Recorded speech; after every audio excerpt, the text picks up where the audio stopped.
नागपूर घटनेचे पडसाद आजही विधिमंडळामध्ये उमटण्याची शक्यता आहे। काल औरंगजेब कबरीच्या मुद्द्यावरून विरोधकांनी सरकारला घेरलेलं आणि इतकंच नाही तर विधिमंडळाबाहेर सत्ताधारी आणि विरोधक आमने-सामने आले होते आणि याच मुद्द्यावरून आजही अधिवेशन गाजण्याची शक्यता आहे। आज विधानसभेमध्ये गृह विभाग, जलसंपदा, पर्यावरण, सहकार विभागांवर चर्चा होणार आहे।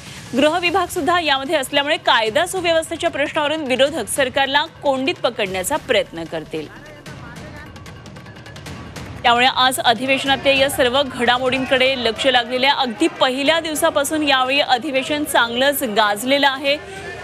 विधिमंडळाबाहेर सत्ताधारी आणि विरोधक आमने-सामने आलेले आहेत आणि याच मुद्द्यावरून आजही अधिवेशन गाजण्याची शक्यता आहे। विधानसभेत गृह विभाग, जलसंपदा, पर्यावरण, सहकार या विभागांवर चर्चा होणार आहे आणि गृह विभाग यामध्ये असल्यानं कायदा सुव्यवस्थेच्या प्रश्नावरून विरोधक सरकारला कोंडीत पकडण्याचा प्रयत्न आहे।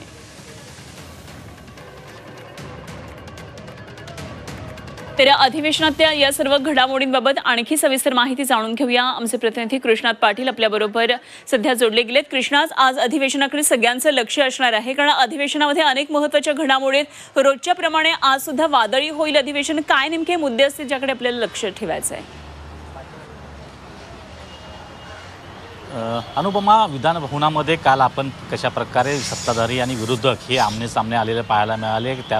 त्यावेळी प्रचंड गोंधळ निर्माण झाला होता कारण दोन्ही बाजूचे आमदार हे एकमेकांच्या विरोधात घोषणा देत होते आणि मुद्दा होता नागपूर दुर्घटनेचा, नागपूरच्या घटनेचा आणि औरंगजेब कबरीचा मुद्दा होता आणि त्यामुळं कालचं संपूर्ण अधिवेशनामध्ये सभागृह असू दे किंवा सभागृहाच्या बाहेर हा खास करून नागपूरचा मुद्दा जो आहे तो गाजलेला पाहायला मिळतो। आज देखील नागपूरच्या घटनेचे पडसाद हे पाहायला मिळतील कारण विधानसभेमध्ये चर्चा आहे ती गृह विभागाची आणि कायदा सुव्यवस्थेच्या प्रश्नाची। त्यामुळं विरोधक नक्कीच हा प्रश्न नक्की उपस्थित करतील कारण ज्या प्रकारे राज्यात खास करून नागपूरमध्ये जी दंगल घडलेली आहे त्याचबरोबर राज्यात इतर ज्या घटना घडलेल्या आहेत, पुण्याची घटना बलात्कारची असो किंवा इतर घटना ज्या आहेत त्या पाहता विरोधक ही कायदा सुव्यवस्थेच्या प्रश्नावरून सत्ताधाऱ्यांना घेरण्याचा प्रयत्न करतील। त्याचबरोबर इतर मुद्दे पाहायला मिळाले तर जलसंपदा आहे, सहकार आहे, पर्यटन आहे, पर्यावरण या विभागांवर देखील आज विधानसभामध्ये चर्चा होणार आहे आणि विधान परिषदेमध्ये देखील तशाच प्रकारचं वातावरण असेल। कारण देखील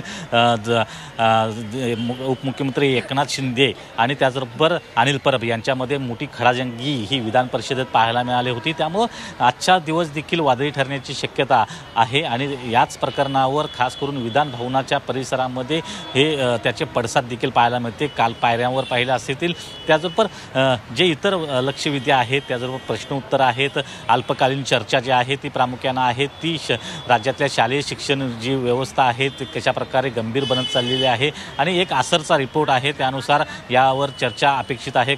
3 दिवसापूर्वी ही चर्चा होणं अपेक्षित होतं परंतु ही पुढे ढकलली होती आणि आज ही चर्चा होणं अपेक्षित आहे। अनुपमा, निश्चितच या सर्व घडामोडींवर जरूर लक्ष ठेवून राहा कृष्णात। आपण वेळोवेळी चर्चा या संदर्भात करू आणि ताजे तपशील आपल्याकडून जाणून घेत राहू। तुर्तास धन्यवाद दिलेल्या माहितीसाठी।